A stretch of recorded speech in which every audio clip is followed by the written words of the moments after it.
It has been 4 days of unstoppable football from Mexico, USA to Canada. It's the FIFA 2026 World Cup. My name is Richard Unwaje. Welcome to the show. Welcome to the FIFA World Cup Roundup show on Atlantica TV. On the show today, we'll talk about what is happening around the games. Those games that we had happened last night. We'll analyze those matches for you. We'll also visit the games that will happen today. Someone said the time zones are different. Yes, but we'll talk about those games. And also, we have this special part.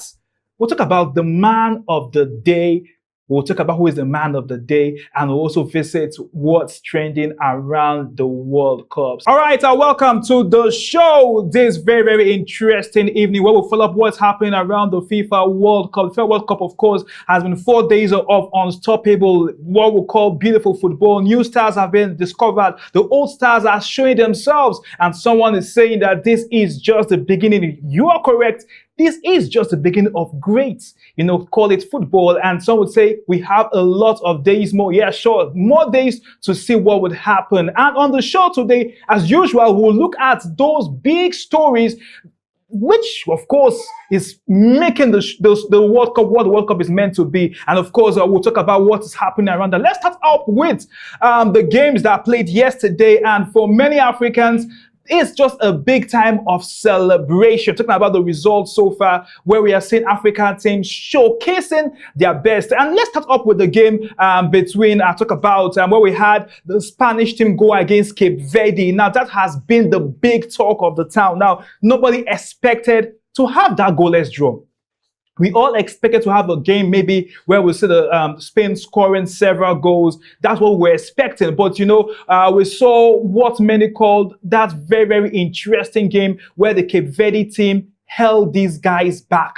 Talk about holding the Spanish team. Some will call it the Mourinho kind of football, where we saw the Cape Verde team play this, what we call defensive football. Some call it a mixture of Arteta and Mourinho's kind of defensive play, where they played a total, blocking the Spanish team from running. Now, we know the Spanish team usually have to do their flank, run through the flank and everything, but we're unable to achieve that in that particular game against Cape Verde. Now, Cape Verde is a very, very small island in Africa, and nobody expected them to have that brilliant game. But one man is on everybody's lips. One man who did so well yesterday in that game. Talk about nobody else, but of course, Vesinha, who is the man many are talking about. And later on the show, we'll talk about something special about that particular man.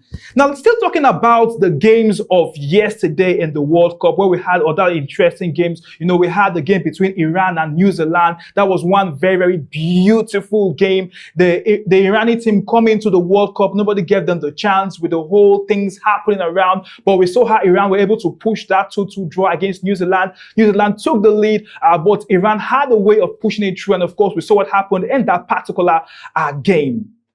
Now, still talking about the World Cup, talking about Group G, where we had Belgium going against Egypt. It was a very, very interesting game. I tell you something, where we saw the Egyptians giving us that African kind of footballs, telling us why they are called the Pharaohs of Egypt. Now, they took the lead with a superb goal, which many have called that goal, the goal of the tournament so far. And after then, we saw, the Belgian team pull one back after Lukaku came from the bench to force their own goal. And that game ended a 1-1 draw. But the interesting part of it is that we are seeing another African team picking up a very, very important point from the FIFA World Cup. And for many, it was really, really, nice to see what happened, how the Egyptian team improved. Don't forget that Nigeria played against Egypt in the third place match of the African Cup of Nations in Morocco, and many were really, really, angry with the way the Egyptian team played in that third place match. But for many, they were really happy to see them go against the Belgian team. But let's talk about the Belgian team. The question would be, how far can the Belgian team go? Some will agree that the golden age of the Belgian national team is over. We are now in the age of the new guys. And if the golden age where they had all the big stars could not win the World Cup and the best they could make out was the third place, finished third place, some are speaking around the fact that this particular Belgian team will struggle seeing them, playing against this particular, talk about in this particular World Cup and playing against Egypt. So let's see what happened. For many, It's good one for Africa. The African teams are showcasing great football, telling the world that yes, we in Africa, we can play very, very good football. And let's move from that and let's move straight to talk about what is happening around the games we will see today. Now, one very, very important game around today's fixture would be the game against Senegal and France. And that is what everybody's talking about. So I'm calling France and Senegal. Now, let's take our minds back. Let's go back to history. 2002, that very important match, that goal scored by the man Haji Diouf in that important game in the Korea-Japan World Cup, where we saw Senegal beat the then defending champions France to win that particular game. Of course, that was the Senegalese golden era of players. Senegal at that time were dominating African football, same way Senegal is dominating African football currently. So it was like same thing that was happening then is happening now. Now it's going to be a repeat of that fixture going against France. France are the runners-up of the last World Cup in Qatar, where they lost, in the penalty shootout against the current champions Argentina, while Senegal themselves are on the hot seats. Some will call them one of the best teams in Africa right now. We'll take our minds back to the finals of the African Cup of Nations that took place in Morocco, where we saw the Senegalese team play against the Morocco team. Is still under contention, the whole debate around Senegal won the trophy on the field, and we know what happened after them. But beyond that, Senegal have the golden era with great players. Talk about the man they call Sadio Mane, who is leading that particular team, and many would expect a very, very interesting game. The question would be, can history repeat itself? Can 2002 repeat itself in 2026? That would be the big question football lovers will be asking around the world when we'll all sit down and watch what men will call one of the biggest games of the 2026 World Cup, when we have France go against Senegal. And from today's fixture, let's visit what is happening. Some would call this something very, very interesting. The sacking of a coach during a tournament. And for many, we did not see this coming. Yeah, sure.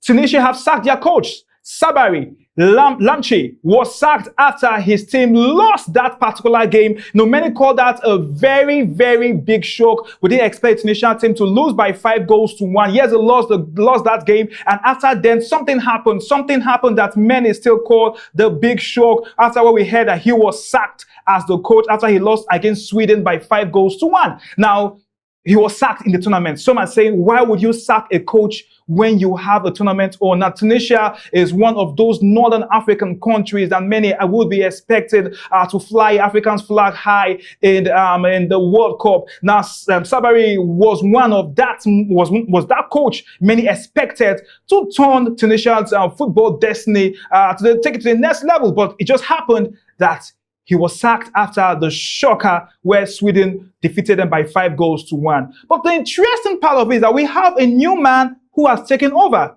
Now, that new man did not expect to have himself a new job during the World Cup. But guess what? He was sitting watching the World Cup and his phone rang and they told him, you have to get your stops and, report you are the new coach of Tunisia. Talking about the most experienced African coach, nobody else but the man they call Hervé Renard, who is now the coach of Tunisia. Now, if you know Hervé Renard very well, he is that man who has coached many African countries. We call him the most experienced coach when it comes to Africa, because remember how he took the Zambian national team to win that popular Nations Cup when no one believed Zambia could do it. He has coached Cote d'Ivoire, and last World Cup, let's take our minds back. Last World Cup, the first game we saw Messi play, it was against Saudi Arabia. And one man was coaching that Saudi Arabia team then.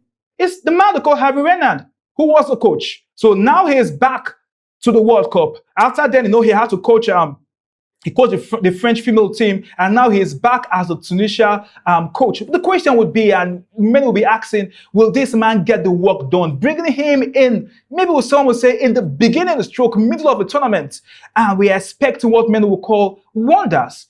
However, many will speak around the fact that his CV is very, very rich. And when it comes to understanding African football, he's one man who have coached several African teams and, of course, coached several African stars, and he will understand how to get the work done. We hope the man they call Hervé Renard can get the job done with the Tunisia.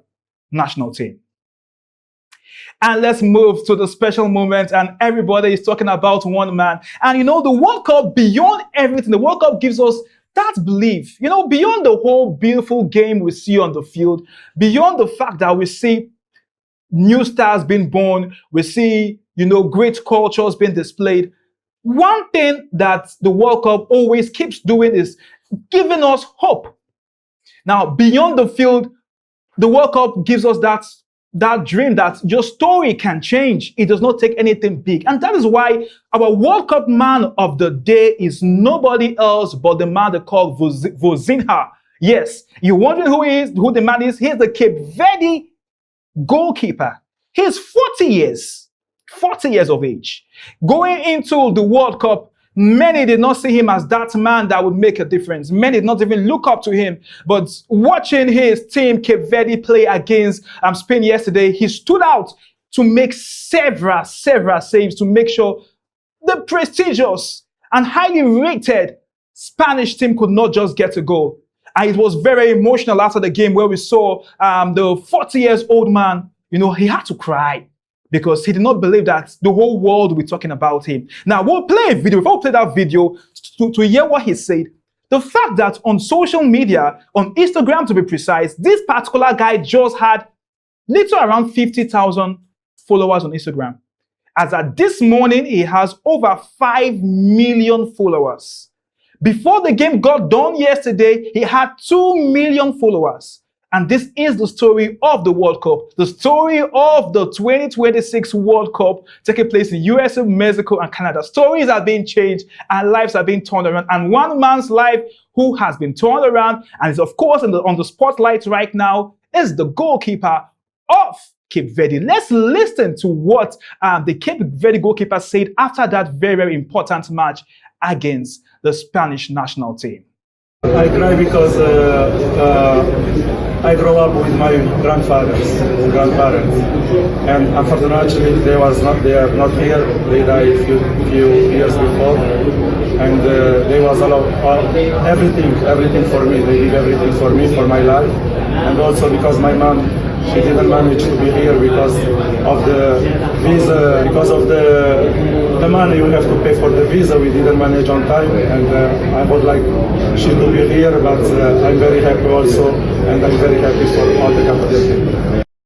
And that's the man of the moment. Everybody's talking about him. He is the man everybody's searching about on Google right now. Who is this particular guy? And that is what the World Cup is doing, changing destinies, making people who had no dreams become real men. And this is the story of the man from the small island in Africa, the Cape Verde man, who is now on the lips of everybody. Vozinha is the name. Before the World Cup, if you had Googled that name, you would have had maybe a little bit of issues searching for the name. But right now, he's the talk of town.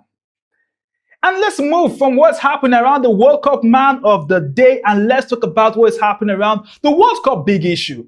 Now, this is the big issue where we are talking about, and where many people have been, raising the eyebrows about what is happening around the World Cup. Now, what are we talking about? We're talking about when many have believed that the World Cup is all about making money, and the making money, drive has reduced the whole World Cup, Some will call it vibes, or some will call it World Cup drive. But how has the sales of everything, the marketing of everything reduced the whole value of the World Cup? Now, something was brought to, the knowledge of many World Cup fans around the fact that we have what we call during the games, where we have this refreshment. Not refreshment, they call it, to cool. The weather is very hot. And during that time, local broadcasters or right holders of the World Cup take it and give us some adverts. And on the field also, those in the different stadia around, talk about USA, Mexico, and Canada have a special advert also playing in their own stadium. So the question now is the so-called break we have, which is called maybe to take water, the weather is so hot, is it all about making money? Is the World Cup all about making money or giving us good football? That's a big question. The fact that, yes, we are having sold out, if you watch the World Cup so far, we haven't sold out, the stadiums are sold out. We have a lot of people coming in. Yesterday's game between the Spain and Cape Verde had about 80,000 spectators gathered together. So FIFA are making good money. And this leaves us with a big question.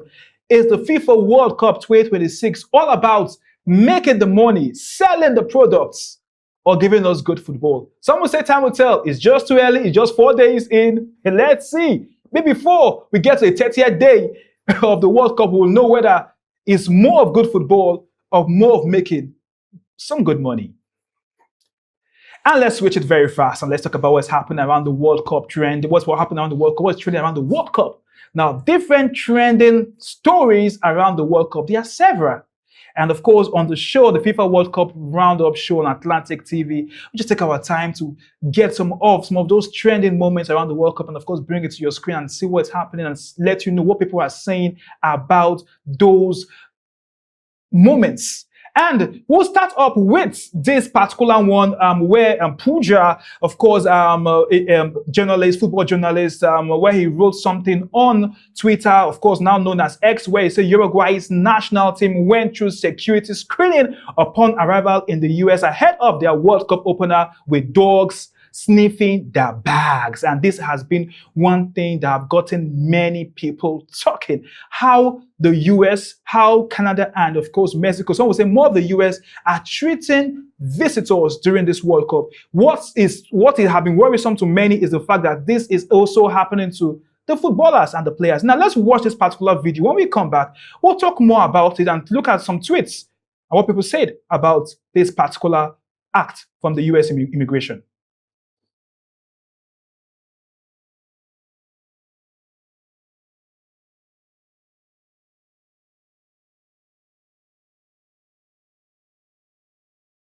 And you have it there, and different talking points, different people with different opinions around what we just saw. But the question would be, what do you think about? Now let's take some tweets, from that particular video. What are they saying about what we just saw? Let's get the tweets. And this is from Musha. He's saying this is an embarrassment. So hope they will take it too. Of course, I'm talking about the US government and the US players. And let's take on that tweet, still around that. When Jen tweet said they are looking for bombs, not drugs, stay guided. And let's look on that tweet around this. And this is, they are Africans now. Something else, they talk, saying racism. So, of course, he's saying if it was an African team, we would say this is racism, but this is North Africa.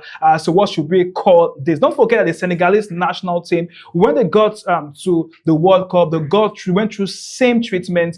They sat down on the chair for several hours, they were searching them like they were real criminals. Let's not also forget the issues that have been raised around refusal of visa. Let's not forget Thomas Partey, who was denied visa into Canada. Let's not forget the Somalia referee who could not get a chance to be part of the World Cup, even though he's rated as the best African referee. So the World Cup is giving us good football, but of course not without controversies, which has gotten many people talking. But some will say controversies is part of the game. Without the controversies, we will not have the beautiful game of football. All right, as we round up today, let's look at something very nice. The whole world is talking about the Cape Verde team, right? So on what's trending around the World Cup, we'll look at the Cape Verde team and how they are making things look so beautiful. Now, respect to other African countries. Many have said, oh, the Cape Verde have very beautiful people, beautiful leaders, handsome men and everything. The little island in Africa is bringing the whole vibes into the World Cup. Now let's look at this particular video in World Cup trending where we had the fans. I had fans of Cape Verde dancing with the police in Boston, and this has gotten many people talking around the uniqueness of the World Cup and how the World Cup unites people of different tradition, culture, religion. What else can we say? And let's look at that particular video. It's real fun from the Cape Verde and fans and the police in the US.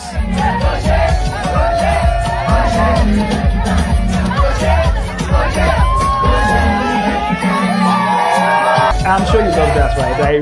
When I watched that particular clip, I was just laughing. But, this is the World Cup, different cultures, 48 teams around, the world coming together to enjoy themselves, to, Mary, some countries are in the World Cup not to win the World Cup, but to enjoy themselves. For we Nigerians, we have to watch them and ask ourselves the question, why is Nigeria not in the World Cup? That's the big question. Even though we're enjoying the whole fun fair happening in USA, Mexico, and Canada, why is Nigeria not there? Hopefully Nigeria will be at the next World Cup and maybe we'll see a bit of the Nigerian flavor there. But however, some will also say, hey, Richard, we have seen Nigerian flavor already. And some will say, how? We had Burna Boy perform at the opening ceremony in Mexico.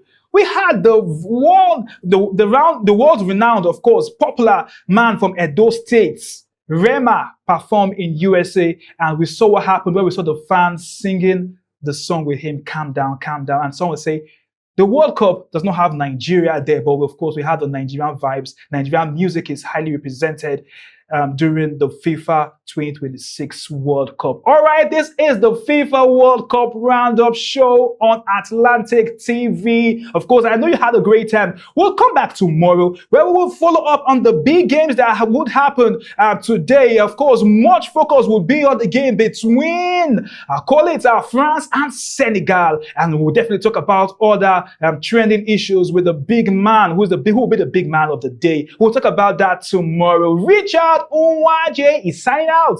Keep talking football. Keep enjoying the FIFA World Cup.